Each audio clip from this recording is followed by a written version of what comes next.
সহি মুসলিম 2648 নম্বর হাদিস। রাসূল সাল্লাল্লাহু আলাইহি ওয়াসাল্লাম বলেছেন, যে ব্যক্তি রমজান মাসে রোজা রাখলো এবং শাওয়াল মাসে 6টি রোজা রাখলো, সে ব্যক্তি সারা বছর রোজা রাখার সমপরিমাণ নেকি পাবে।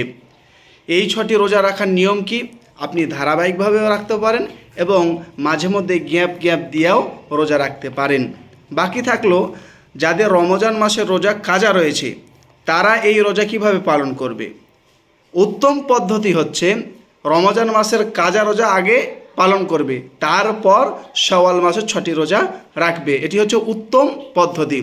জায়েজ পদ্ধতি হচ্ছে আপনি আগে শাওয়াল মাসে রোজা রাখবেন, তারপরে অন্য মাসে রমজান মাসের কাজা রোজাগুলি পালন করবেন। সহিহ বুখারী শরীফের 1950 নম্বর হাদিসে কথা বলা আছে।